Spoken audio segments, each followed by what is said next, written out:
Hello, and welcome to Cinema Subculture, the podcast where we discuss everything strange, obscure, and downright messed up in the world of movies. My name's Gary, And I'm Simon. and this is the first episode. Simon, you had the idea to start this podcast? Yeah, well, I came to you and said, like, we spend so much time talking about movies, why not tape it, Indeed.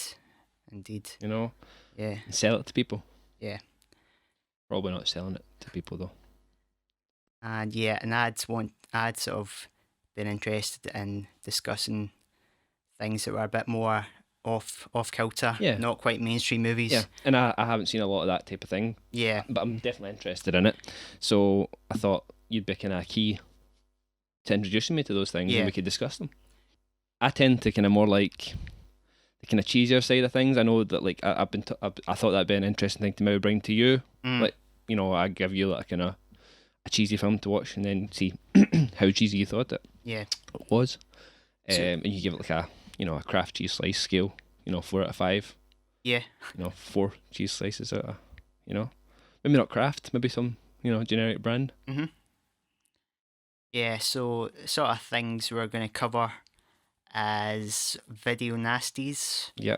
I've seen a few of them now, but you're kind of, you've got your list Yeah, of them all.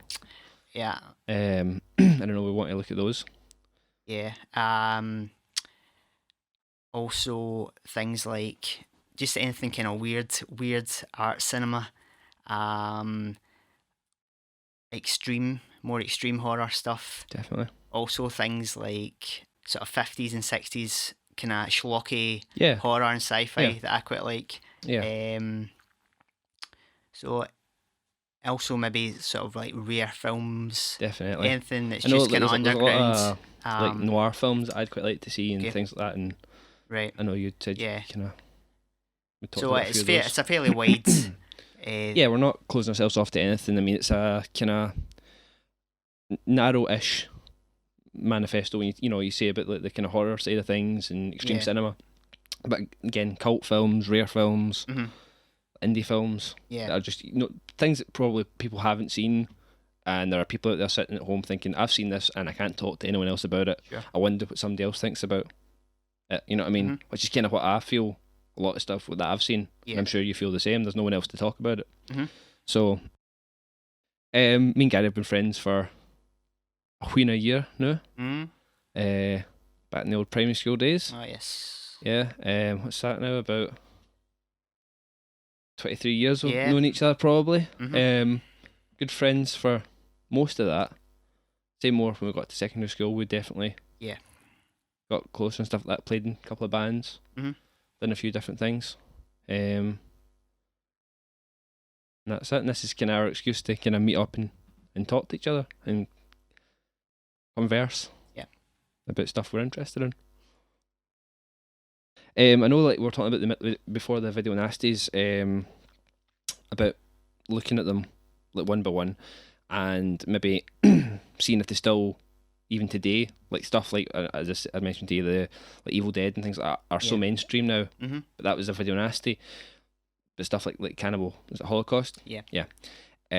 would still be kind of classed as kind of outside the mainstream and not something that your everyday punter would see. Yeah. And you're probably not going to find in a video store. Sure. Like for renting Yeah, or on yeah. Netflix, really, you know what I mean, Yeah. or whatever. So I think it's important for we're going to discuss that maybe once we've talked about the video nasty. Is it worthy of still being on? Was there potentially a video nasty list now? Would it still be on it? Even though I think we both agree, I don't think anything should be banned. Yeah, I think we're both pretty Yeah, anti-censorship. So, definitely. I mean, yeah, so we'll discuss the films Yeah. in a context Yeah. of I mean, if censorship as well. We'll discuss the if history. you're telling me that like there are certain things in it, which I'm totally fine in the back of the box telling me yeah, what happens and what kind of content's in there. Yeah. If you've told me that, I'm happy Aye. enough to go on my own judgment, and I'm not going to sue anyone afterwards yeah. for watching it. And you never told me, Mm. So I think we both agree on that. So do we want to make a wee start to what we're going to talk about? Yes. So on today's episode, we are discussing Lucio Fulci's The Beyond. Well, indeed, it's we're going to be looking at the Arrow Video Blu-ray release, which I think we both just got in the last couple of weeks. We kind of really got into the Arrow catalogue. Some nice Blu-rays, nice packaging. Mhm. pretty decent prints on a lot of them as well. Mm-hmm. I thought The Beyond was one of the better ones I've seen. It is. It looks yeah, really it's, good. it has its flaws, but But I mean, like, I got Dawn of the Dead, and it's probably the best other one that, I've got. yeah, But I thought when I was watching it, I was like, this looks really good for its age, and again for the availability for what you've seen before, it would have been VHS probably, or a shitty DVD. yeah, You know what I mean? Oh yeah, we're going to swear as well. So, I know it was just a light one, but we're going to swear. Also, for all the podcasts, I think it's important to say, I just touched the mic. Spoiler alert: we're going to talk like extensively about the films and the endings and stuff like that. So, if you haven't seen it, go out and buy it. I suggest get the Arrow Blu-ray. yeah. So, The Beyond. It's the second one in the Lucio Fulci's Gates of Hell trilogy. The other ones being City of the Living Dead and House by the Cemetery. I haven't seen that one yet, actually. Right. Arrow's coming out with that this year. It's coming, yeah. Is it April? Yeah, something like that, yeah. So, yeah. Do you want to give us a rough plot outline? Sure. So you've got the character of Liza, played by Catriona MacColl, who inherits a hotel, and she begins renovating, and some bad shit goes down. Turns out, in the basement of the hotel is actually a passageway to hell. Hell? Yes. Yeah. Basically, so haunted house movie. Yeah. Definitely. Allusions to The zombies. Shining. Yeah. Sort of proto-zombie Definitely. film. I felt, the zombies, some of the zombies were a bit more Romero-esque. I would, in the hospital and stuff like that. Yeah. But, yeah. That as opposed to his kind of conscious zombie that he's done with the City of Living Dead and things like that. The zombies are interesting in that they're not... Romero zombies want to eat you. Yeah. These zombies just want to kill you. Yeah. It seems... I quite liked the beginning, like the sepia. That was the thing I was going to say about the whole film, as well as the transfer looking amazing in the Arrow Blu-ray. I thought the cinematography in it was absolutely I've only seen Zombie 2 and City of the Living Dead, and comparatively, The Beyond visually looks so good. Sure. You know what I mean? Some of the shots like that, the bridge. Yeah, I totally. mean, that's crazy. It's so good. That really struck me. Yeah. One of the things, even when she was going to see Emily, when she was into her house the first time, you know what I mean? Just looked so good. It was really well framed, and some of the shots, the movements were really good. But I thought that sepia bit at the beginning looked really gorgeous. Yeah. You know what I mean? That's the interesting thing about Fulci, particularly with this film. He's kind of like a frustrated art director, kind of stuck in the horror. It's interesting that he's best known for his horror movies, but I think he really didn't want to be doing these films. You can kind of tell that, especially, I know that obviously he's the godfather of gore, but you can tell the way he focuses on some of his gore shots, and it's not just to be extreme. It's kind of like, look at the colours. Right. Look at the shapes I've made. Look at the shapes that we've made, because a lot of it's kind of, when he stays focused on it, it's kind of still nothing's really happening at that point. The stuff's all happened, and he showed you lots of dynamic shots and stuff, but then he just kind of pauses on it and says, "Look what I've done." You know what I mean? Sure. But and also the story's quite light and like this one, and City as well, I guess. But the ending and stuff like that's quite ambiguous, and and I was kind of reading a bit after I watched it, and it was saying that that's what he tends to do. It's kind of more style. He's trying, as you say, he's trying to be he's like an art director. You know what I mean? Sure. Yeah. And the first time I saw this, I did enjoy it, but I just kind of wrote it off as kind of schlocky fun, which it is. But watching it now, I have a lot more respect for Fulci as a director, I think, because even though the script is kind of thin and the characters are thin, he does a great job, I think, of adding thematic depth through his visuals. I think particularly the sort of tension between metaphysical worlds versus the physical. Fulci does put that on screen quite well. And interestingly, it's a very bleak vision he has of the relation between life and death. Fatalistic. It's a lot of visceral imagery here, particularly eyes. And I think he loves his eyes. Yeah, lots of close-up eyes. Yeah. Like, it's sort of, and the thing I thought about that is sort of emphasising like how humans sort of perceive the physical world, and what often happens was when the human beings get killed, their eyes get gouged out. Yeah. So it's like sort of Or like like supernatural impaled, world destroying how the see- living perceive the physical I world, get you. which is quite interesting. Even the spiders went for the eyes. At Yeah, one point, yeah, you know totally. what I mean? It's like, Yeah. I thought like I feel like I'm kind of derailing your thematic thing. I try to talk about things that happened in the film. Like when the little girl, like her dad, like Joe, is in, and he's like, do you think like when the mother went into the morgue, like okay, her husband was lying there, but like that other dead body was the other zombie thing was sitting there, like just left out. Yeah. I think that was a bit kind of like, well, and all the body bags around the room. Yeah. Like clear body bags. And I thought when the little girl went in, and like she's like her mum, like melting away.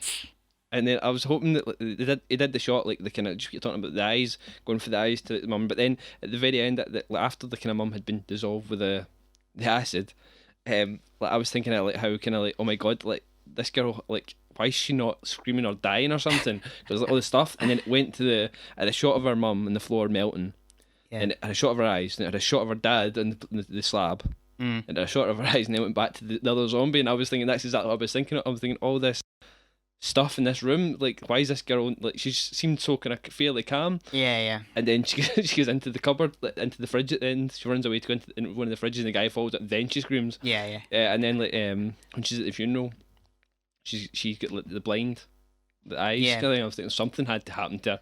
She had to be mega fucked up. You know what I mean? That was crazy. Also, did you like not like who was the woman that was helping Liza renovate the hotel? One of the women that came with it. Martha.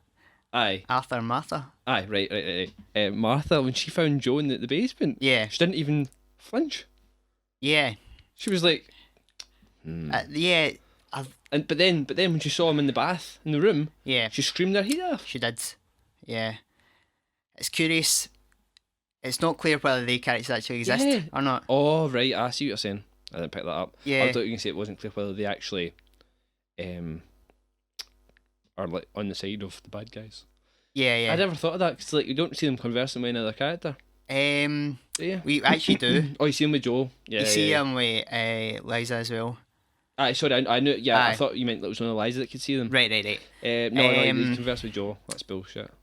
Aye, because that's a lot of stuff in this film was totally inexplicable. Yeah. Like, Oh no, it's I mean I enjoyed it. I mean, just it throwing was stuff fun, at the wall, but like but- I like stuff. That appeals to the kind of cheesy side of me. Yeah. That kind of like, why is this happening? Like, Aye. this is hilarious. You know what I mean? It's funny.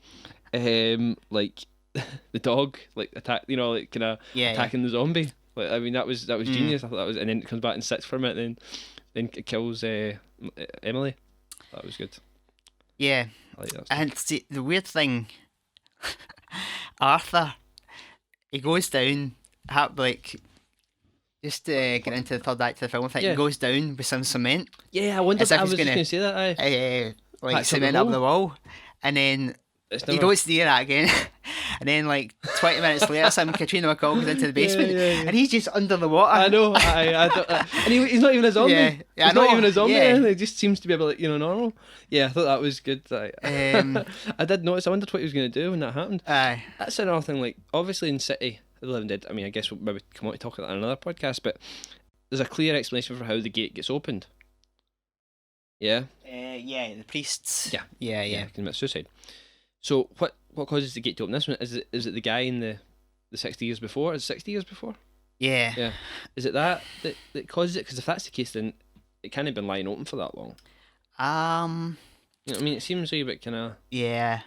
But there's no opening of it in this film, and there's no closing of it either. So, I mean, I guess that's all right, because you could just presume that it's still open from... Yeah, or is it Joe that kind of opens it? Because there's a bit the scene where he's kind of... Yeah. The wall's kind of crumbling away. I guess so, but I thought it would have took an act. I thought there was a significance with the priest committing suicide. Yeah. That it was an act of kind of... It was a sinful act. You know what I mean? I didn't think hammering away at a brick wall and fixing some pipes was that sinful, you know? Yeah. Who are misses, you know? Unless you're fixing the kitchen sink, and clogging somebody's pipes, you know what I'm saying? Yeah. Yeah. I wasn't sure, but like again, there's no closing of the. Whereas in City there is an opening and a closing. Yeah. I also found it interesting how like they were talking about the 7 gates. Mm-hmm. And did they mention the 7 gates in City of the Living Dead?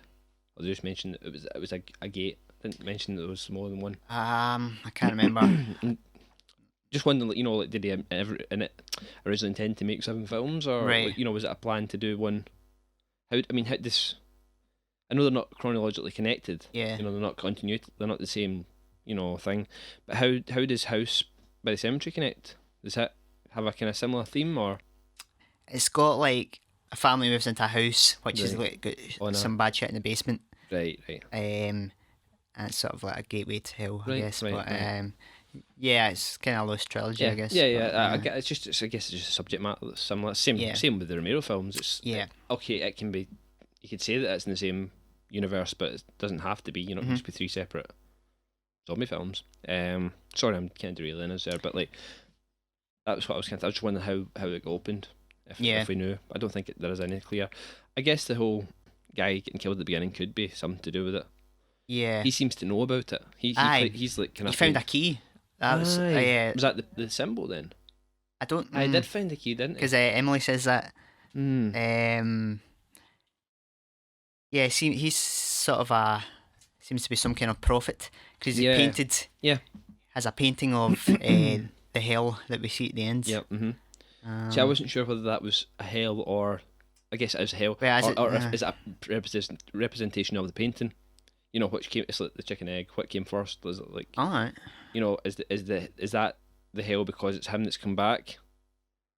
You know, it's him that's effectively come back and is kind of in charge of the kind of zombies almost. You know, the whole Room 36 thing. So is that his doing that's the way it looks, or is that, like you say, a visual representation of the hell that we would see? You don't ken. I don't know. You know. Yeah, no, I think there's a whole thing, the Book of Ibon, that is prophesized. Right. So I'm thinking it must be more objective hell. Yeah, I guess so. And the fact that everyone goes there. Yeah. That's the interesting thing about this. The bleakness of this film. Everyone's doomed. Yeah, there's no happy end. Like even the good characters end up there. Sorry, I'm just thinking about the bit where the doctor and the wee guy stuck in the room and the doctor's shooting them. Aye. Like, wasting a ridiculous amount of bullets in the body. Yeah. Even after he's seen clearly 3 or 4 times that these zombies are going down when you shoot them in the head, he's right next to them shooting them in the gut. And then he shoots the glass door and the glass flies into his pal. But it appears to be just sticking in his skin a wee bit. Yeah. But he's dead. Or he just left him. He's not gonna make it.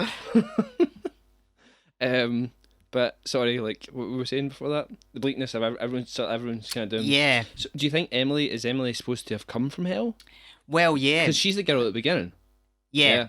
Because I didn't realise that till I watched some of the special features. Like, I didn't realise. I thought it might be, but it wasn't clearly. You know, because I thought she was in the hotel.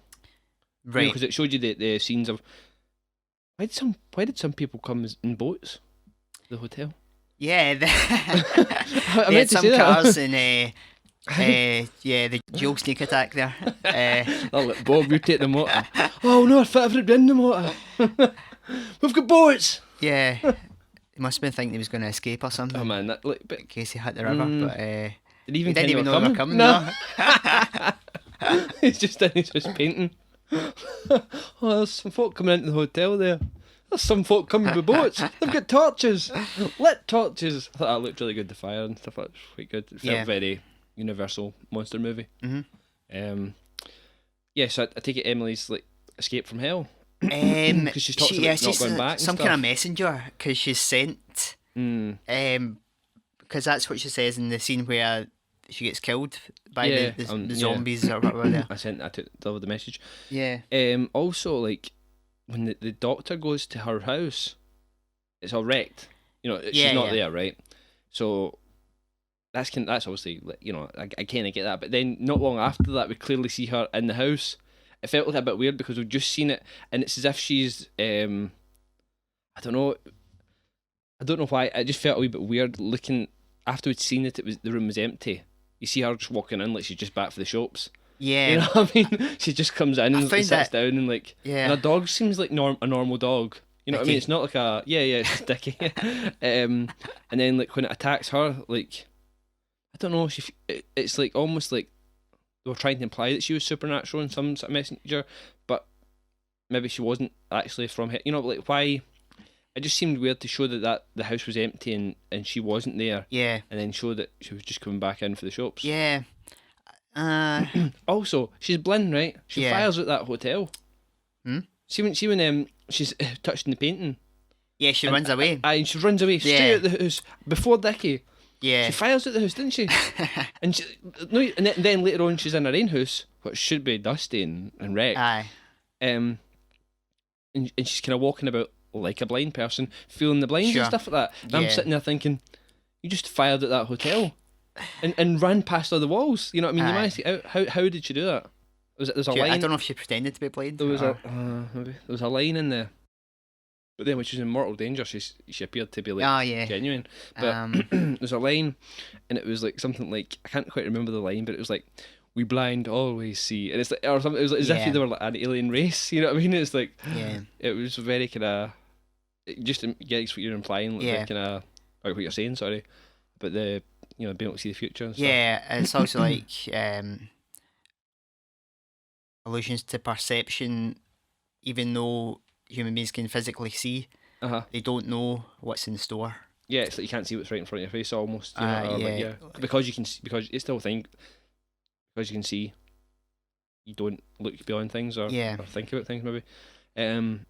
Also, like the fact that her voice was echoed, like every line was like do you watch the English dub or the Italian? I only watch the Italian. No, the English. Yeah, because I only did that because City only has the English dub on it. And it was the master audio as well, which I thought actually was really good. The audio that mix, but I was listening to it in the 5.1. Yeah.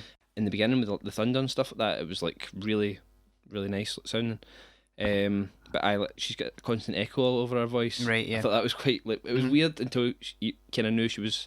You know, she was kind of supernatural, I guess, because you saw her at the beginning in the hotel. Like that guy falls off the scaffolding. Mm-hmm. Yeah. But it was just kind of weird, like, cause nobody's saying why do you talk like that? You know? Yeah. Hello. But and so the little girl, like, do we think she's now a damned, a hell person, a hell spawn? Oh, how good was that headshot? Sorry, how good was that little girl getting shot? That was good. I was kind of happy because I was like, something had to happen to her, so I thought she's gonna be messed up anyway. So it was brilliant. Like, that was the best headshot I've seen in a long time in a film. Whole top of her head goes. Yeah, see that doesn't really make sense. No, because like people like Emily is some kind of ghost. It seems like, or yes, sort of has has a physical presence as well. But the girl is actually real, but then she somehow becomes one of the ghosts. I can't what's right. No, what it is. It's like when she's at the funeral. And they're like, have strength, little girl, blah, blah, blah. Yeah. And then they all walk away in one direction, she fires off in the other herself. Right. Nobody goes with her to say her mum and dad have just died. Aye. Nobody stays with her. She just walks away herself. And she thought, fuck them. Yeah. I'm going to be a zombie. And that's saying she was kind of like a zombie, but she wasn't. She was one of these ghost people. And if that's the case, why wasn't Emily attacking them? Yeah. You know what I mean? She seemed, like the little girl seemed kind of mindless. Like one of the zombies. Yeah. Whereas Emily was kind of, not mindless. I guess it's not. I'm not looking for sense. You know what I mean? I'm just picking. I'm just not being picking holes. I'm just stating. Stuff I thought was cool, good, or funny, or whatever. The ending. So you reckon it's like just damned? Yeah. I really like this ending. It's really bleak. It's like a really cool transition, like because. You've got the last kind of setup where they're battling the zombies at the hospital. They go into the lift. Is not they open a door? And then they come down into the basement of the hotel. As soon as I saw that staircase, I thought that's the hotel. Which is fantastic. It just it's sort of reinforcing the idea of fate. Like no matter what you do, you're going to end up. Again, things you've seen in other films, but you know what I mean. Like I've seen it in like this, like I've seen it in other films, like some of the Hellraiser films and things like that. But I don't know, just it was done very subtly. Like you know what I mean. You knew kind of where they were going, but the characters weren't even. It wasn't like overused. Is what I mean. Like, in a lot of these other films, it's overused, and you go through 4 or 5 different doors and you get to this place. But it wasn't like something that I was expecting. You know what I mean? Yeah. It's kind of it's a dark vision of human nature that Fulci's putting forward here, I think, because as we were saying, like the sort of heroes, Liza and John, I think David Warbeck's character, the Doctor. The heroes, they're just as fucked as everybody else. And I don't know. It's curious. I don't know why they disappear. You notice that they disappear at the end. Because they walk through the wall, then they're in the kind of vast region with no horizon. And they can run forward a bit. Right. Then they become the eyes. Lose their eyes. Yeah. But it was weird. They looked every direction. They looked. It was the same landscape as the painting. You know, it was the same thing. That was what it was made out to be.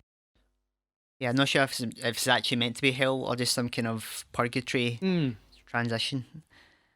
I guess. I mean, it would work more as a transition with them disappearing because there was no one else there. Yeah. But you know, and why? You say it was their own personal hell, but then that doesn't work for personal hell because it would be your own personal hell. It wouldn't be like they wouldn't say, "Oh, you've got here together. That's grand. We'll just stick you in the same room. That'll save us some cash." It's ironic as well because you run a hotel. Just ring the bell if you need anything. I think it would have been better if they had just. I'd like somebody to run into the distance. Yeah, I thought so it's like they're kind of damned, but they're just going to battle it. They're just going. Yeah, just keep fighting kind of thing. Yeah, but they disappear, which is curious. Yeah, it was. It was. It wasn't something expected. I mean, you know, I discussed the ending to City of the Living Dead with you. And it's quite ambiguous as well. But this was more. I felt a bit better done. City at least has a happy resolution because they all live. Yeah. But then the thing is that the kid is zombie, isn't it? I know, but it's kind of debatable, isn't it? I mean, we don't know. Yeah. But maybe he runs to them and he's got like the white in. And they're like, "Oh no!" But I preferred this ending though. Yeah. You know,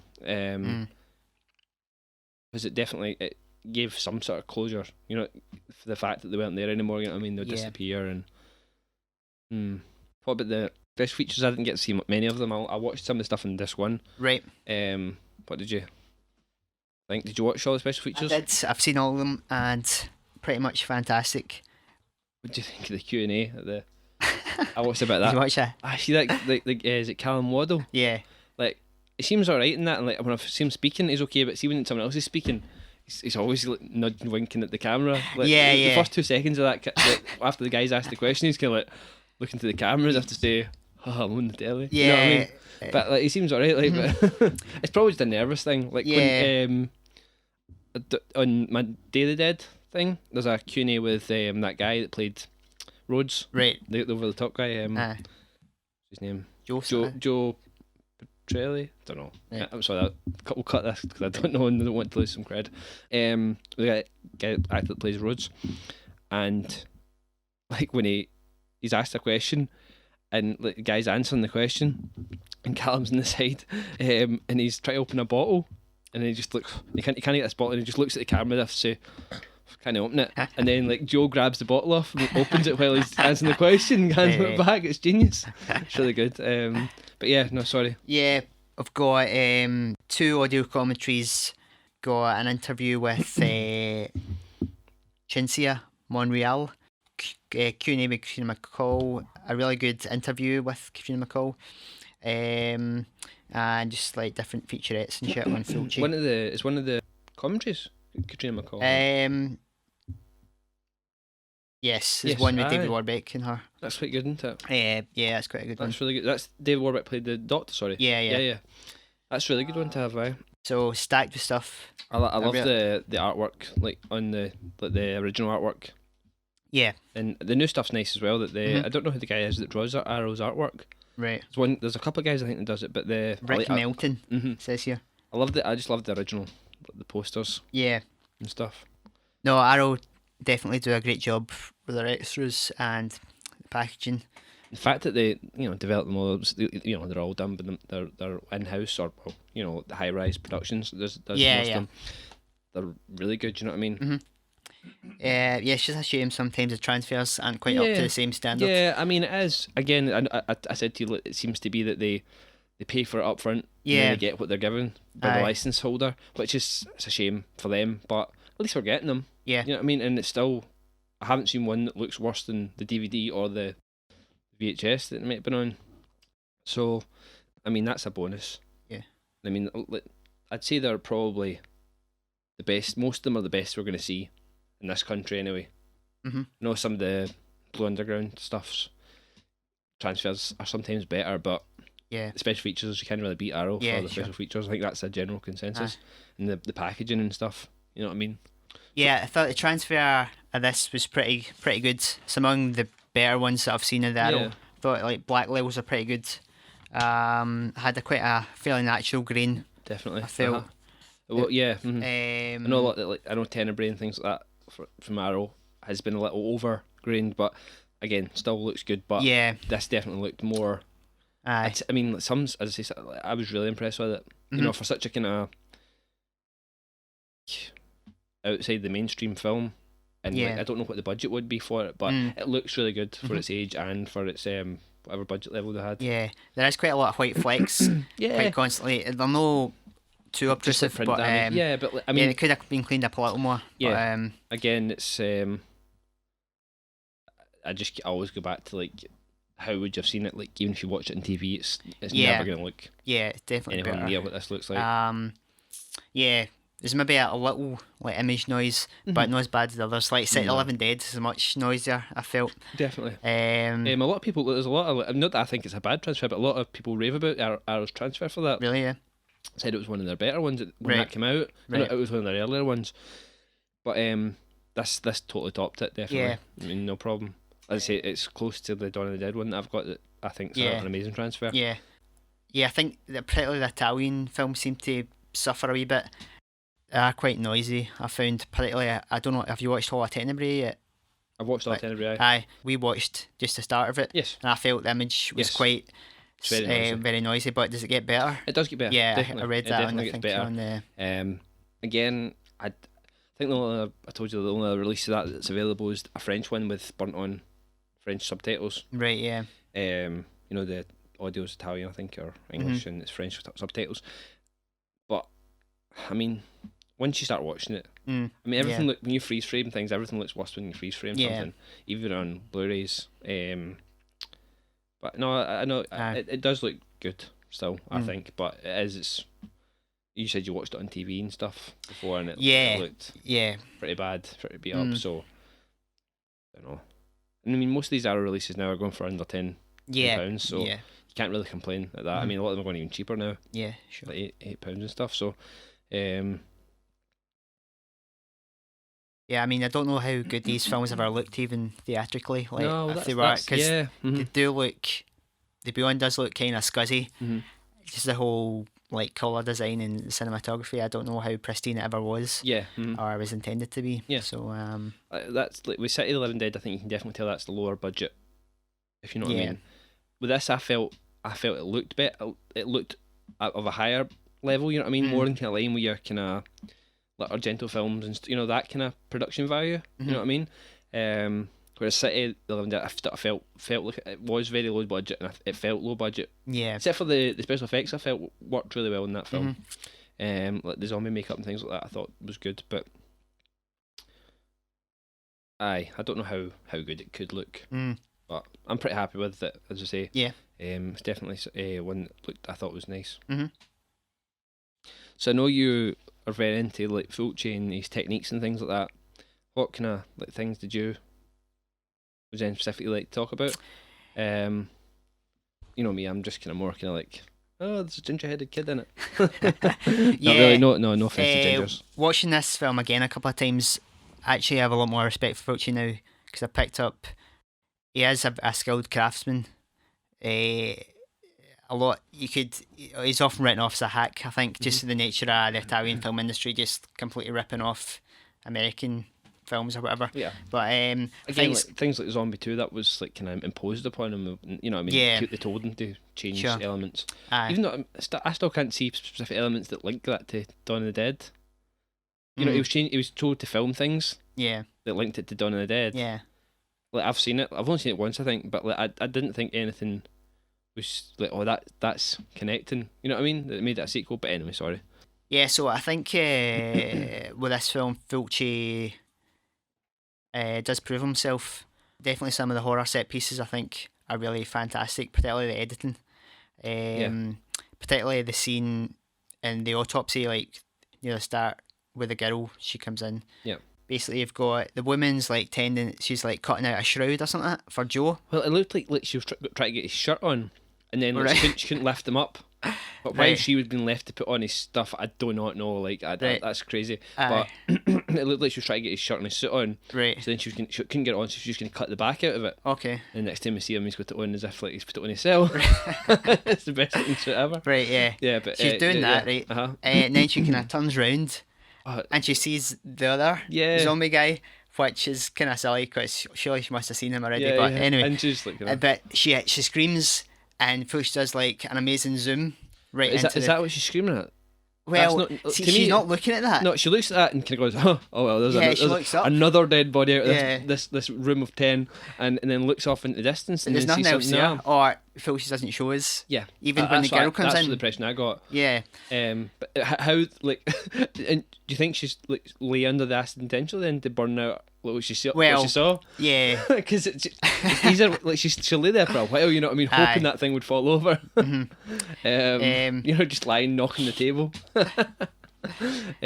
Sorry. Yeah, but that sequence is pretty amazing, I think. Like, she screams, he zooms into her face, then he cuts outside to the girl's face, like the girl's face in the foreground, and it's got the door to the room in the background. The face is out of focus, and then he pulls focus onto the face. Yeah. Then he cuts back to the acid shaking, almost an abstract image. What is that? Yeah, it's kind of of the random. acid falling. I mean, it made me think of like sort of the intellectual montage editing of like Eisenstein, the great Russian, who sort of invented the montage style of cutting together disparate elements to create a higher ideal that weren't sort of strictly narrative.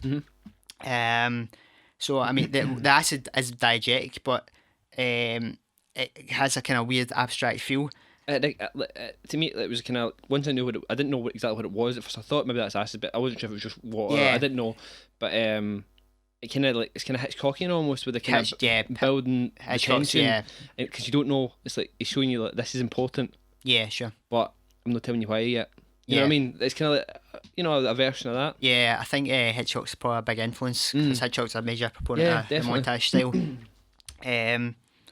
But water is interesting. I don't know if you noticed, or liquid. Yeah. Every death scene has some kind of liquid in it. The scene where Martha gets killed, the body of Joe comes out the bath. Yes. When Joe gets killed, it's the water in the basement. You've got the acid there. So yeah, I think, and also the sound design as well. Like all the blood, so it doesn't sound like blood that you normally hear. It sounds very liquidy. You know, it sounds very water. And like when the guy at the beginning gets killed, like it's acid. It's like is it acid? It's like cement. They almost chuck at him. Yeah, is it limestone? Is it like lime or something? Maybe something like that. So I'm not sure. It's like something that helps him. But even when they knock the nails into his arms, I thought like his wounds look they're very wet. If you know what I mean, they're very like fluid filled. And a lot of it looked not necessarily like blood. You know what I mean? I thought, but that was called maybe the sepia. Yeah. You know what I mean? Is it sepia or sepia? Don't know. You decide. Tomato. It's definitely no tomato. It's either sepia or sepia. Come on. Yeah. I'd probably say sepia. Sepia. I'll try and remember that. Right. Right. No, I think the idea of water is quite interesting as a sort of And also the guys came transitional in by element. boat. That's why they came in by boat. Right, yeah. Sort He's of like, there's water here. an element between the physical and the metaphysical as The one fact, passes to it's the other. true actually, because if you think about it, like with the fact that the gateway, there's water firing out of where the gateway to hell is, or like, you know, that's where Yeah. like when Joe goes down and Yeah, the pipes, it's all been bricked up. But in the whole fact that the actual basement of the hotel is flooded with water, you know what I mean? That's like, it's actually it's like if you take the water as a kind of a rot, or you know, a kind of infection, the whole hotel is infected. Yeah. Because its guts are infected with this, you know, well, water or wherever it's come from. This, because when you can see the wall, it looks like the water's come from outside effectively, and maybe where the boats were. Yeah. You know, but it's come via the gateway. Maybe. Aye. Talking about water in relation to the deaths, the one death scene I thought was completely out of place was the spider. Yeah. I was scene. just gonna say, aye. What the fuck a spider's got to do with Man, it? I know, and there's like one real spider. Yeah. yeah. I did. I thought it was. I mean, that was quite a cool scene, but that character as well, it seems as if like he was in there just to get killed off. He was in at the beginning, and then like, it went to the bookstore and stuff. And like when he turned up there, I was like, "Where the fuck you been?" Yeah. Like, you know, it's not a long film, but like I was literally like, "Where the fuck have you been?" Aye. You know what I mean? And he's like, "I'm wanting to renovate the hotel." So, you know what I mean? Yeah. It just seemed weird. But the water, even the water, like, with the bridge, the big motorway place. Yeah. Like, just like all you see is like bridge. Yeah, that's And an then amazing shot as well. Oh, I just I thought it was, Sort of foreshadows the last scene as well, yeah. where there's no horizon. Yeah. I thought that was really good. Yeah. Because even when it switched angles to the I know they could have just shot the same way twice, but it looked like they were like looking the way Jim McCall was going, and then they see Emily and the road. There's still nothing. Yeah. You know what I mean? I guess they could have flipped that, but it was still right. It was well Yeah. done. It was very. I was thinking, where the hell was she going? Like across this road, and there's this hotel on like a small island. Aye. You know what I mean? That's why they needed boats, because there's no wee road. That bridge wasn't built yet. Yeah. Also, like a sidebar, and the doctors have the body of the guy, the painter, in the autopsy room. You know, and before he puts the brain thing on him, and you see the guy's eye moving as well. But does he not say like it looks well preserved for being like 6 years? 6 years? Yeah. Dead? I thought I was like, have I missed something? Have they literally like said like we'll put the beginning in black and white to fool people, or like in sepia? So like, what was that all about? Was that just a plot hole? Just a kind of? Because I couldn't decide whether they like looked at it and said, the tests say he's been dead 6 years, or they were like, we know who this guy is and he's been dead 6 years. This guy's been missing. That's a kind of thing. Those bodies just turn up and they just seem, the doctor's like, yeah, that's perfectly normal. It's not like, alright, this is weird, we'll need to get the police to check this out. It's when it's like after Joe dies, like it goes to Liza with Emily, I think, and then you see Martha finding him, and again Martha doesn't react. She's like, yeah, oh no again, or like, you know, oh what, I'm gonna have to clean this, isn't I? You know, and then like, so I'm thinking she might be in on it, and she's not going to report this. Then like next shot, like there's no like whilst she's just nipped to the town, yeah, to get some groceries and some stuff for the shopping and get the stuff for the hotel. the the ambulance has been picked up the bodies, take it back to the hospital, and they're stitching them back up after an autopsy. And she just nipped to the town for a cup of tea. Yeah, you know what I mean? Aye. It felt like that bit felt weird, like, and he's whistling and he's like, and like the guy's face is all mashed, and his eyes been gouged out, and nobody's like, what happened? Was this you, Martha? Yeah, you know what I mean? She's like, no, it was Arthur, so it was. And it's weird because Did Martha and Arthur, you see them together? I'm not sure. Good point. I think Arthur's Superman. Yeah. Aye, and David Warbeck, he's already been to the house because the guy fell off the scaffolding. You think he was going to say, yeah, what happened to him? Yeah. Did he die? Oh, he didn't see him again. No, he was just like lying on the couch. She's the like, eyes, the eyes. Yeah, like, and Liza's like, how will I find out how he's doing? And he's like, oh, like, look me up at the hospital. And then she never does it. Yeah. You know what I mean? Although they meet up again when he's driving and he pulls up beside her, then you go for a drink.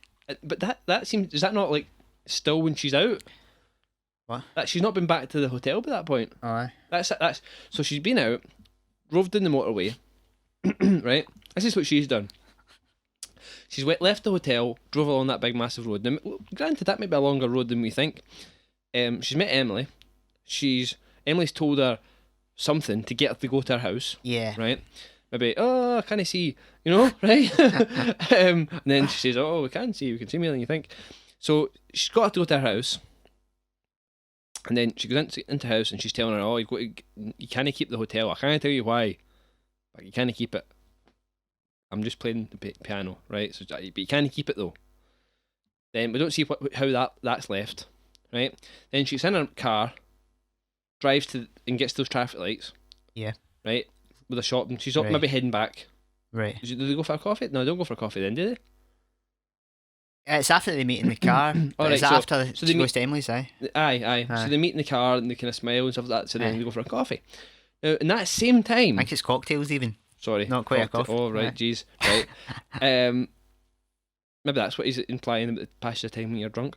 In that same time, right, Joe has left her as she's went away to the town, went downstairs, started repairing the basement, right, knocked that whole wall down.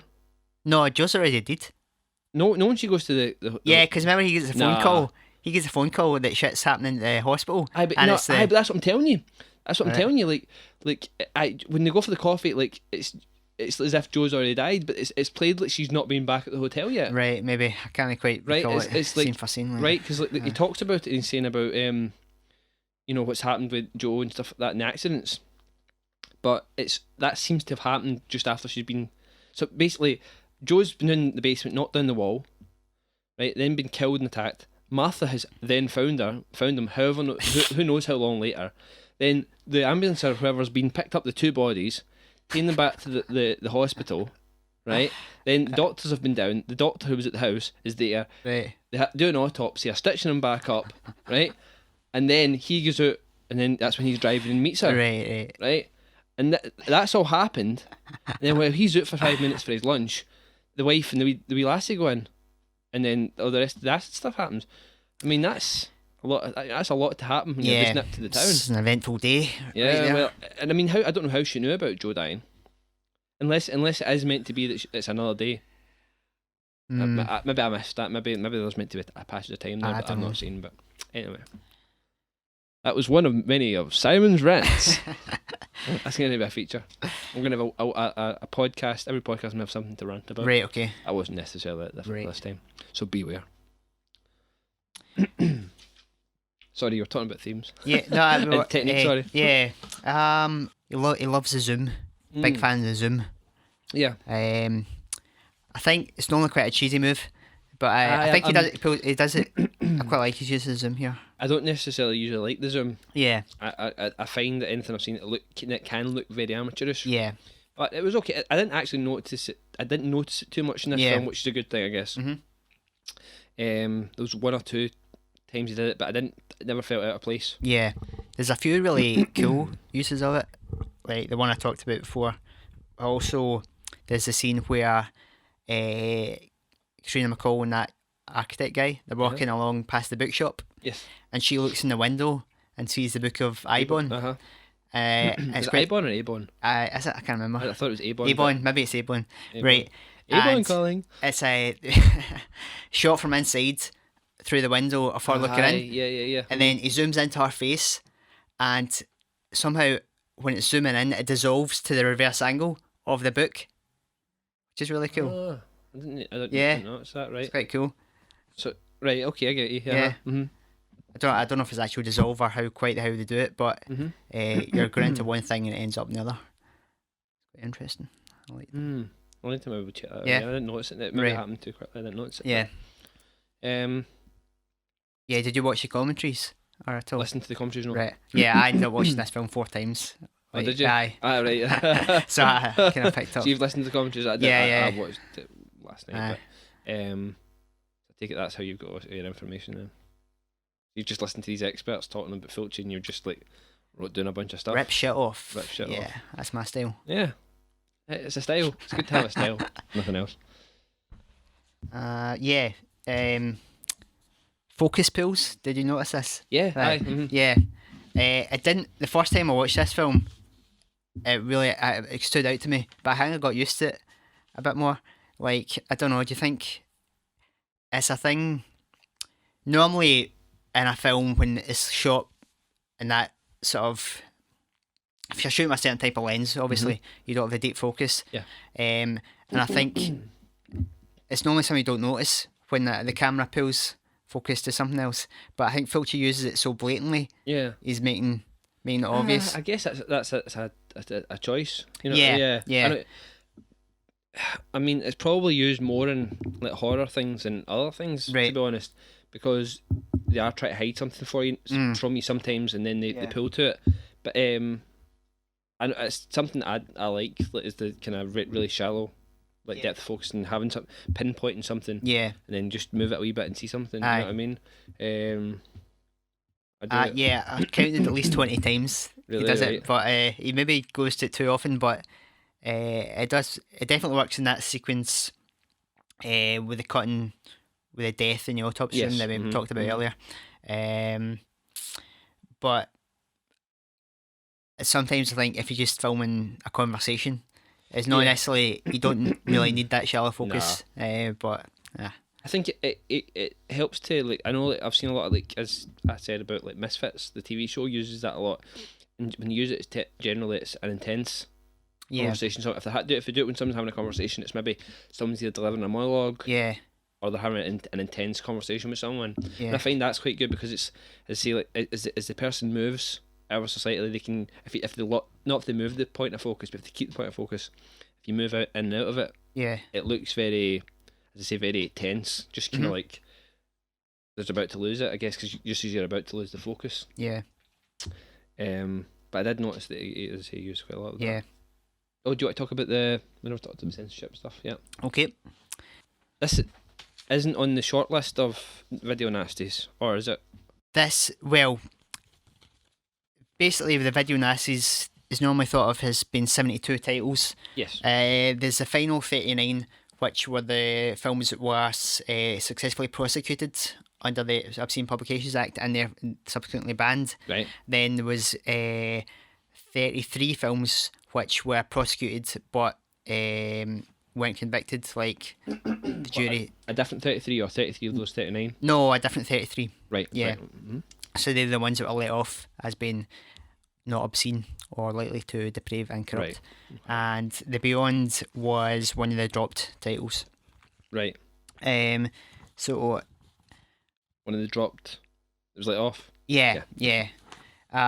So so are we sticking to the 39, or are we going to the? I know that we've chosen to do the Beyond just now. Yeah.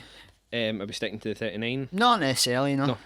That's fine. So I'll just give you a little breakdown of the censorship history of Lucio Fulci's The Beyond. So all this information can be found at melonfarmers.co.uk, which is a great resource for all you need to know about film censorship. In 1981, its original cinema release in the UK. Oh, by the way, I'll just go for British censorship rather than worldwide or whatever, just because it's where we live. Well, the video nasties were our thing. It was a British phenomenon. Video nasties were a British thing anyway. So So the BBFC originally passed it with the X certificate, which was prior to the 18. It was basically for 16 and over. And that was the theatrical run. Sorry. Yeah.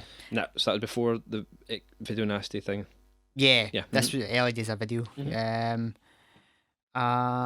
So they passed the X after 9 cuts totaling 1 minute 39.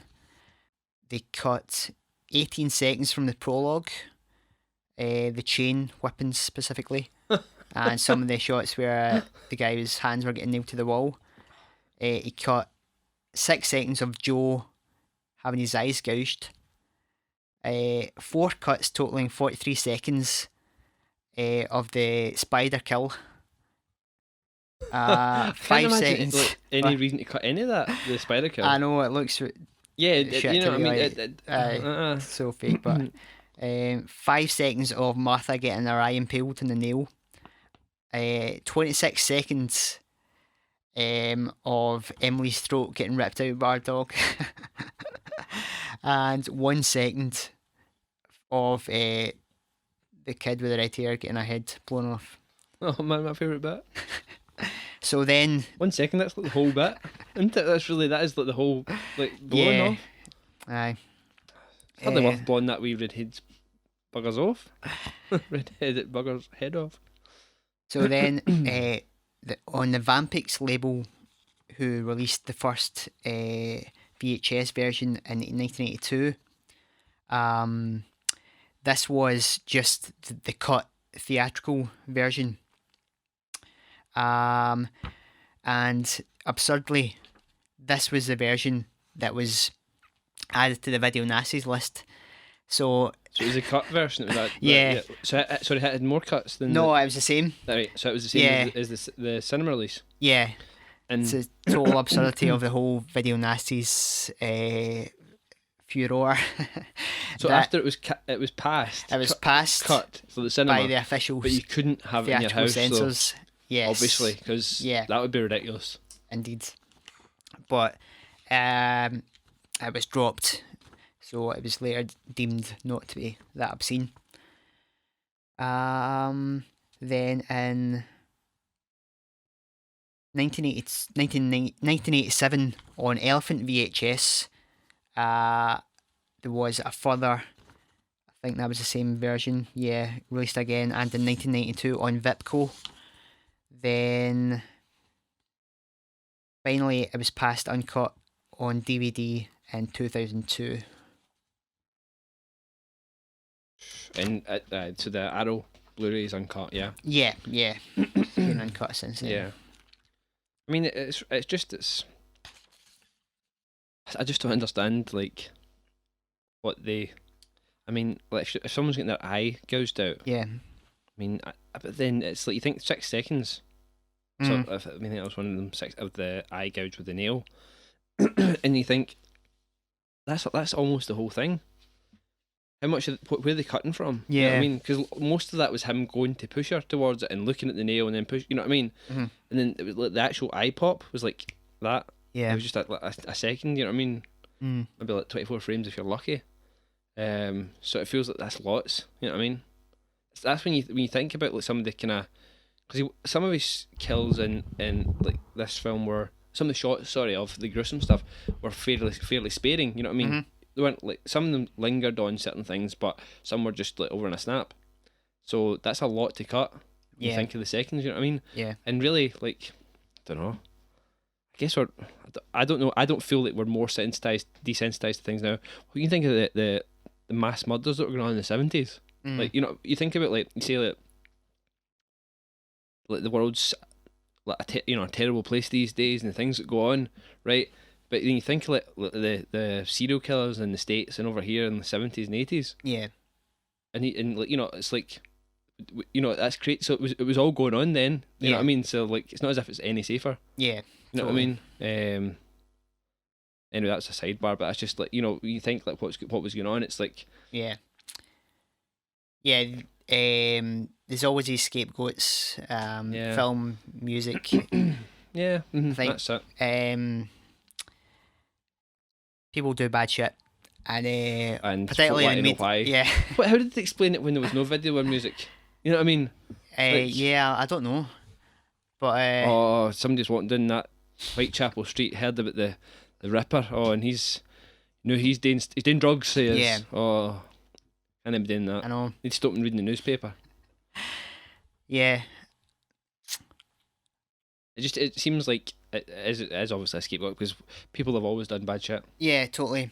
I think I mean any type of society it's a difficult thing. It's not going to run smoothly. People living together. I mean, we are animals. Also, but I think people, when things go bad, people want to know why. And I think the media and politicians like to step into that arena and say this is why. Because therefore it gives them the authority. If a politician could say this is the reason things are bad, then people want to go, yeah, that's bad, get rid of that. It's also the whole thing like if they didn't say like, oh, like this happened because of this, then if they come across as not knowing what's going on, then they have no and plus it's like legitimacy. Like if it's only this thing that's caused it, if they remove that, then everyone still feels safe. Yeah. Whereas if it's not any one thing that's thing, then it can happen to anyone, and it can happen anywhere. Yeah. Whereas if it's one specific thing and they remove it, then it's like, oh, you're all safe now, and everyone's like, oh yay, totally, fine, thanks. But I find that the Bulger thing, the Jamie Bulger thing, blaming child's play and things like that, and other things, it's like, you feel like it should be worse now, because it's really only since that people who do bad shit have started blaming movies. Yeah, you know what I mean? Like, so I don't know how the 70s were, like, you know, when these bands came in, whether people like stand up in court and saying, oh well, I've saw this film, this is why I've done it. Yeah. So my point is, like more people do that now, so it seems like they should be stricter now. You know what I mean? Because people are actually saying, oh, I did it because I saw Power Rangers once. Right. You know what I mean? Yeah. And they had swords, and Yeah, the other side of the thing, Colin, is if someone, you did get that with Clockwork Orange as well, I think. People actually said, I did it because I saw Clockwork Orange, but in some way that's like such a cop-out, because it's like saying, it wasn't me. Yeah. They're only saying that to get themselves off, in a way. That's it. It's the whole... It's taking advantage of the... As I say, the whole idea of like, oh, we have to have something to blame, otherwise it can happen to anyone, or anyone can do it. And it's not anyone can do it, it's certain people who will do it, and nothing's going to change that. Totally, yeah. You know what I mean? Nothing's going to make you do it. Specifically the film, then everyone who saw the film would murder it. Exactly. Yeah, exactly. I mean, it's simply a fact of like 90% of people have a filter or a logic station that before they do something, they know that it's right or wrong and won't do it. Yeah. You know what I mean? Like, whether they want to, or like, you know, whatever. Like, you don't, like, how many times you wanted to punch someone? Don't know. I don't think I've ever punched anyone. You know what I mean? Like, but I've wanted to loads of times. Doesn't mean I've done it. You know what I mean? Sure. And that goes right up to everything as extreme as you can think of. So we got kind of deep there with our no, that's society, I mean, but it is, first episode we're setting out our definitely. Our viewpoints. I mean, I think that's it's something that I definitely believe it. Yeah, like I think it was Scream that said that like horror films don't make serial killers; it just makes them more creative. Right. I mean, that might be true. Yeah. I mean, I'm not saying people haven't got ideas from films, but I get, as you say, you've seen loads of like crazy shit. Yeah. And it hasn't made you do any of the crazy shit. You know what I mean? So there still has to be something kind of wrong with you. Yeah. Before you would say, oh, that's a good idea. Yeah, you were going to do something anyway. Yeah. Think. You're just looking for an excuse to do something. Yeah. But as I say, that's why we do have classifications, and I do believe in the classifications like 18, 12. You know what I mean? Yeah. That's fair enough, because there are things that I don't think people below a certain age should see before you can decide whether you want to marry someone or drink or whatever. I don't think you have the... If that's the legal classification for that, then you maybe have to like kind of restrict people seeing certain films. But I still think the 18 is a bit... If you get married when you're 16 in Scotland... Yeah. I mean, I'm totally against censorship. Classification is fairly useful. Again, when you look at the back of a box, it tells you, like, you know, it's an 18, it says strong language, violence, sexual content, whatever. Yeah. It lets you know what's in it gives you an informed decision before you say, I'm going to watch that. Yeah. Because there is some stuff that folk don't want to see. Yeah. And that's not the same as... That's self-censorship, which is the only censorship there should be. You know what I mean? As long as you going to see a film, or you're doing an activity that isn't hurting anyone else, and you're happy to do it. Yeah. You know what I mean? That goes into drugs and everything as well, in my opinion. You know what I mean? If you can handle your high with drugs, and you're not stealing from anyone, and you're not killing anyone else, it's up to yourself what you do. You know what I mean? Whether you should do it or not, that's just your own decision. But anyway, come back to classification. I think as long as you're informed of what's in the film, you know what I mean, then I'm happy to see whatever I want to see. Yeah. But. Sure. If it was up to me, I might combine the 15 and 18 categories. I don't know if there's really... There's not much use. There's not a great deal of use for them. Yeah, I think... 15's a bit pointless. Find me a 15-year-old as an 18 certificate. I mean, I don't know if there is one. What, sorry? Find me a 15-year-old who hasn't seen an 18. Yeah. Maybe, I mean, even like, you know, at 28, I still get ID'd a lot Right. of times. But I Yeah. mean, I was like 15 or 16, and I went to see like Scream 2 at the cinema. Now we get stopped at the door, but I got in. You know, and I'll probably look the youngest out of all my friends and stuff. So, you're pretty young looking as well. Oh, you look kind of hurt when I said that. Right. Sorry, old. So like, yeah, like I mean, I remember seeing Nightmare on Elm Street when I was like 5. Yeah, totally. RoboCop when I was like before I was 10. Yeah. You know what I mean? So, and I have to, you know, I'm 28 years clean, haven't killed anyone. You know what I'm saying? Yep. So I'm not. Well, I'm not saying. Well, no, you're not telling. Gonna, no, all I'm telling. these That's it. bodies in the basement. Wait till you dig up and stuff, my house. But yeah, I think that's fair enough for that. Censorship bad. Classification good. You know, Yeah, hopefully we'll informed. get to a point where the BBFC will will just become a purely classifying body rather than a censorship body. Yeah. It was funny because I think it was it the 60s? I'm not sure if it's 60s or 70s where they changed the name, because originally it was the British Board of Film Censors. They changed it to British Board of Film Classification to try and improve their image. But then in the 70s, like, they became even more stricter in the censorship. But I know, like, I mean, in some cases, that especially now, we are pretty lucky. Like, definitely now with our classifications, because with the BBFC, because I mean, I know Australia, they're really heavily censored. Yeah. Even like video games and stuff like that. Yeah. There was a game called Left 4 Dead. Right. I don't know if you know it. It's like it's by Valve. It's a zombie game. It's just a first-person shooter zombie game, and they had to change the box art. Okay. Right, cut that, and they had to cut like certain kills from the game. And like, once you kill the zombie, usually the bodies just lie on the floor, you know, until you're out the level kind of thing. They had to have the bodies like mysteriously disappear, like fade out. You know what I mean? And it wasn't allowed like certain blood and things like that in it. And there's a machete you get, and you can cut limbs off and stuff. You weren't. It didn't do that. Right. There was no animation for it. It still did damage to them. So it was just pointless. You're playing a zombie, a first-person shooter zombie game where you're tasked to kill undead. Aye. and they were taking everything out of it, but still leaving the fact that there were zombies and they were eating people. It seemed like pointless. Yeah. I mean, I know Australia's pretty bad. I think BBFC is probably the worst in Europe, though. The most strict in Europe, right. I believe. Yeah. It just feels like recently they've been passing a lot of stuff, but I guess passing a lot of stuff that's been banned in the past. I guess not. I mean, there's Human Centipede 2 and things like that. Yeah, there's been notable bans and shit with Human Centipede 2, like a Serbian film was heavily cut, and there was a lot of controversy over that initially when it was originally going to be shown uncut at the Fright Fest, because I think with film festivals you don't have to have a certificate to show it normally. Right. But I think the council, I don't know what particular one the council was, but they pulled it because they didn't want it shown. Then eventually it got heavily cut for its DVD release. It's been... Was Antichrist released over here? Yeah, it's released uncut. Yeah. And I mean, I've not seen it, but like for what I hear, it's like... I you know what I mean? It's as violent and as thing as anything you maybe get. Yeah. You know what I mean? Released generally. Yeah. Do you think it's because it's such a not mainstream, but you know, it's more in the public eye?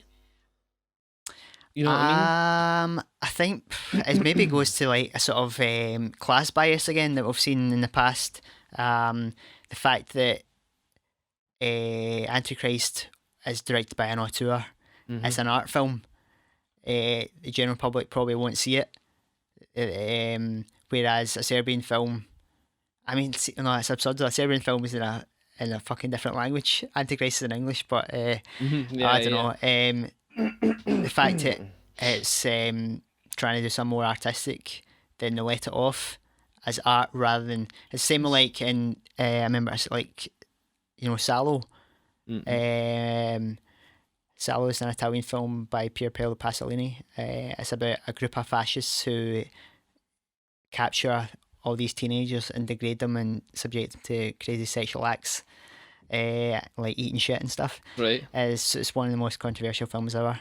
But at the time, James Fairman, who was head of the BBFC, he actually he wanted that passed Eventually didn't get passed, but because it's an art film and because it's in Italian, he was like, "Oh, this is fine." But something like Driller Killer, Mhm. he was definitely against, because it's like grimy, it's like working class. Aye, It's like power tools as well. It's like, oh, Oh, like, Andy, you've yeah, got to be including it then. yeah. People have I don't know access. where you would Yeah, get shite from. I mean, I don't know. I mean, I just flush mines yeah. away.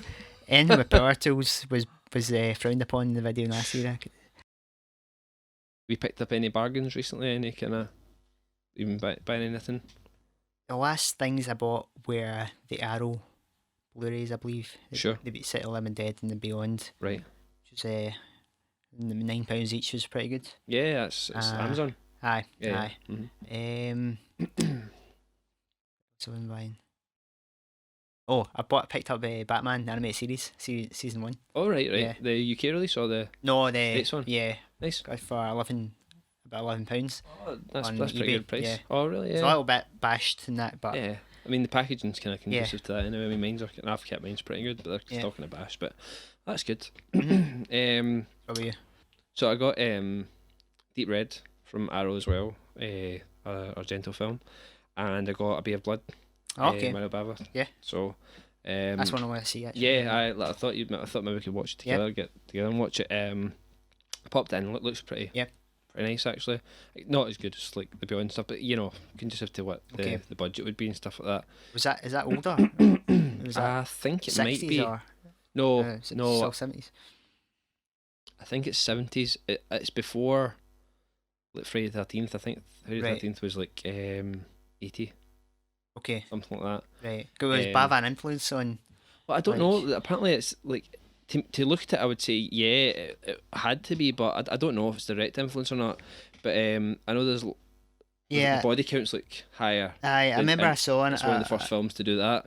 saw an interview, documentary on Bava once, Mm-hmm. which mentioned Friday the 13th, but Original title, I believe, in UK, Twitch of the Death Nerve. right, yep, Which is an awesome title. That's a really good title. I think and the Blu-ray, like, Edgar Wright is on it. okay, And he's talking about that, and he says Yeah. like, why would you ever change it? It's apparently it's one of the it's got the most names, the different names of any film. It's got Yeah. Bloodbath and right, loads of different Italian names. But he says, why would you not just call it Twitch of the Death Nerve? It's an Yeah. awesome name.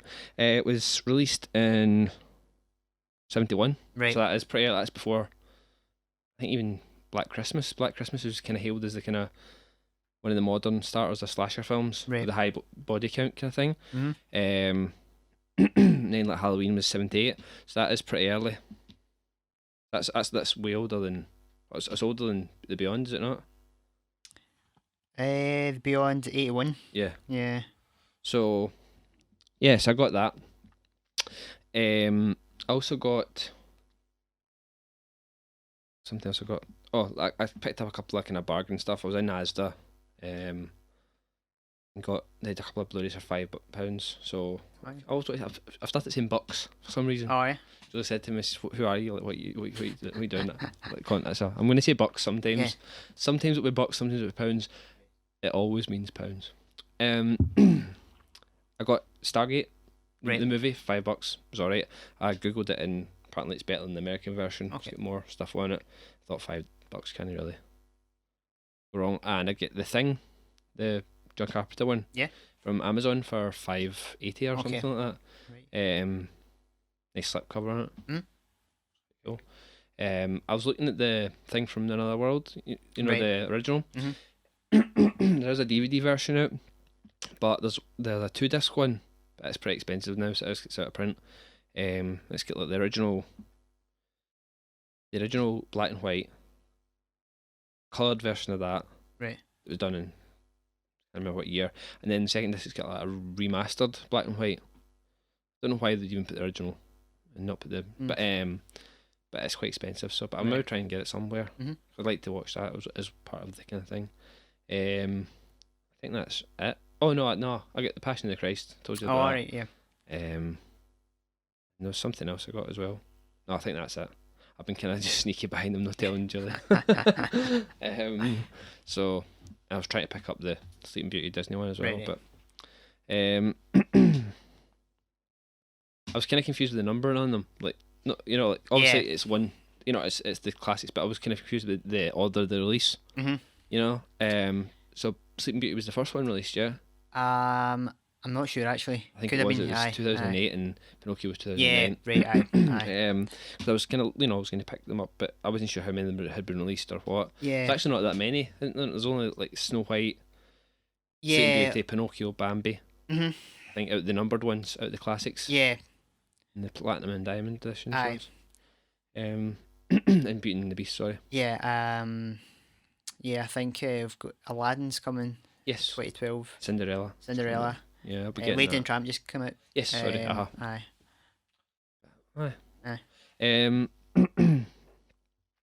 The Masters of Cinema stuff. I know, as I say, like I was talking about, I've got a couple of things that I wanted to say, like steelbooks or not. I was looking for some reviews of the Masters of Cinema stuff. I was trying to actually see because I hadn't seen the clear boxes just itself. You know what I mean? I'd only seen the.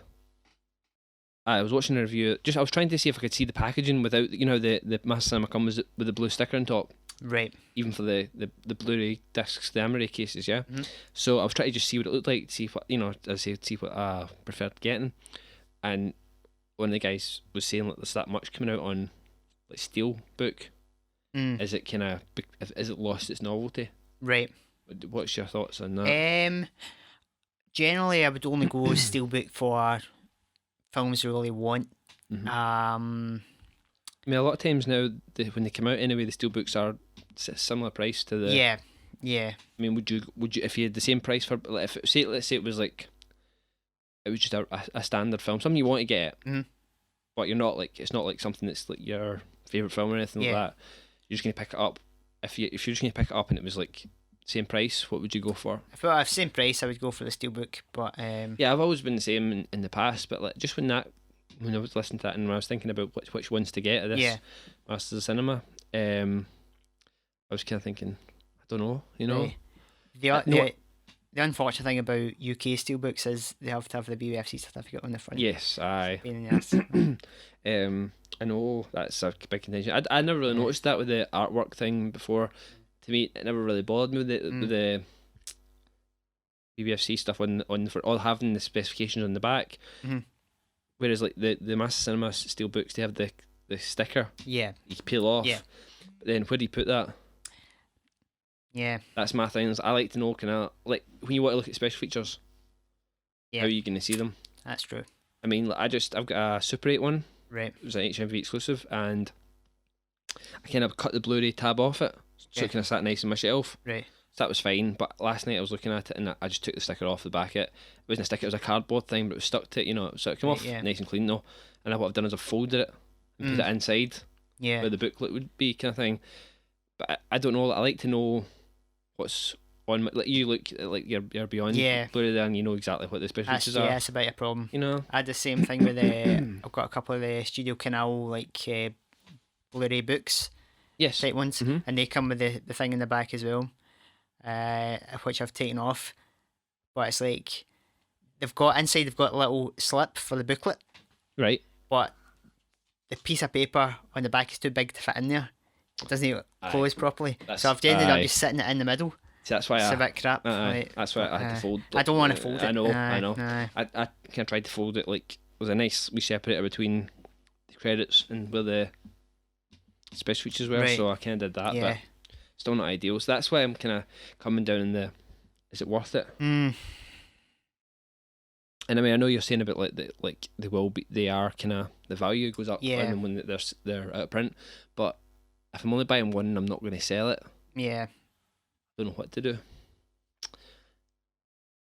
I do think it is becoming overly done, but I do like the Master Cinema one seem to be doing, they do it with all of them, and the Touchy Vivo one seems to be an HMV exclusive, but the rest of them are all coming out. I want to get Repo Man, and I don't know what to get it in.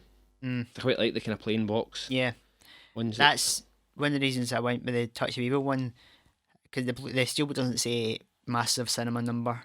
It doesn't. Which I quite like that. It says in the spine, but that's kind of. I was kind of like that as well. Don't know. Anyway, it was just something I was thinking about because I was thinking about picking a couple of those up, Yeah. and I didn't know which version to go for because Aye. most of them are like more expensive for the steelbooks. Yeah. The Touch of Evil being the exception, but that might be the time where you would maybe say I might just get that because it is an HMV exclusive. Yeah. Because if they are going to start doing that with them all, Mm. but that was the only place you could get the Touch of Evil one, Yeah. it might become a bit more valuable. Mhm. What else have we got? Oh yeah. So Shameless are doing the Blu-ray of Cannibal Holocaust, Yes. but on a side note, they've got this thing out, and it's called, I think it's Shameless / Nasties, Okay. and it's like it's a DVD, and it's got 3 films on it, but the box is like a VHS. Oh yeah. And it's got, let me just remember the titles. It's got Killer Nun on it, Okay. Torso, Right. and is it Midnight Train something? Night Train Murders. Aye. Which are like 2 of them are the nasties. Yeah. Killer Nun. Killer Nun and Night Train Murders. Yeah. Or whatever it is. They were dropped 33 titles. So I mean, that's one of the drop ones, Yeah. right? But I was thinking about picking that up because it's Aye. a really nice packaging, and obviously we want to talk about some of those things. It's only $11.99 for the thing, Right. but the problem is I like the packaging, but they have individual releases of them as well, Right. Yeah. and just for like artwork and stuff like that. I wasn't. I don't know. I was dead set on getting it. It's like £20 for it in HMV, but it's $11.99, so that's not so bad. But I don't know what do you think? Like worth waiting for worth getting the singles or? I don't know. I haven't seen this package, but it might It's be a pretty nice cool. VHS. It's style. thicker than it's about as thick as a VHS, Yeah. but it's still the same height and Right. width as a DVD. I'll show you a picture of it just now. And along the spine, not the open spine, the closed spine is like the back of a VHS. Okay. It's pretty nice. Oh yeah. It's kind of basic, but I just like the style of it, and it's Yeah. kind of retro. Are they uncut? Do you know? I think they are. Aye. Yes, for £11. I mean, I think the singles are maybe £5 each or Right, something right. like that. So you're talking 15. So you're not saving much by getting the. Right. I don't know. I like that. Mhm.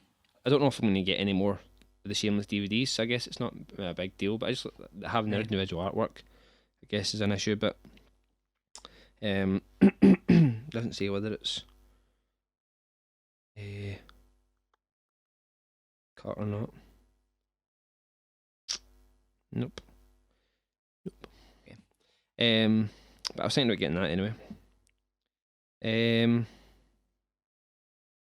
So the Cannibal Holocaust, where are you gonna pick that up? Do you I think? probably will, just because I want to check out those special features. Yeah. Thing What, is, do you know what the special features are? I can't remember offhand, but I remember I think it's some kind of documentary that's got Kim Newman on it, who's Right. I quite like. Yeah, he does a lot of the kind of Yeah. commentaries and the Arrow stuff as well. Yeah. Um, I can't remember how long it's. Is it just a few seconds? I think of cuts that it still has. right. Which is unfortunate. It's disappointing. but, Isn't it? yeah. Is it out at all on DVD uncut in any country? Oh yeah. Yeah, you Pretty get much everywhere else. Everywhere else other than us. Yeah. So that brings us to the end of our first episode, our inaugural episode. Chances are you may never hear this because it may be so bad that we'll have to cut it all. Hopefully not. Yeah.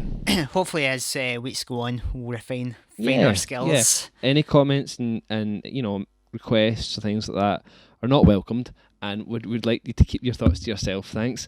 Well, the requests can come if you want. We will have an email address, something like that, or Twitter. Twitter. Do you tweet, Gary? I have an account. I don't tweet. Right. I'm a follower. Right. We will have a Twitter, to give you next time. So as we said, we're going to look at a lot of the video nasties and things like that. I think you had an idea for what to do next. So our next episode is going to be on Island of Death, directed by Nico Mastorakis from 1975, An Insane Work of Depravity, Got you. which we hope you'll like. You've seen this before, yeah? I have seen this Yeah, movie. I haven't seen it yet, but One of the Looking most forward to it. insane films I've ever seen, I Yeah. must say. Also, I've one of the final 39 video nasties. Got you. So, So that's actually right. So that's one of the ones that was prosecuted. yeah. Awesome. Well, guys, hope you've enjoyed or been slightly interested by our conversation. As I say, we're still a bit rough, but Yes. you know, hopefully we'll streamline it, and Yeah. as long as we enjoy talking, we're going to keep doing it because that's all we're doing it for, really. Mhm. And if you guys find it interesting, then bonus.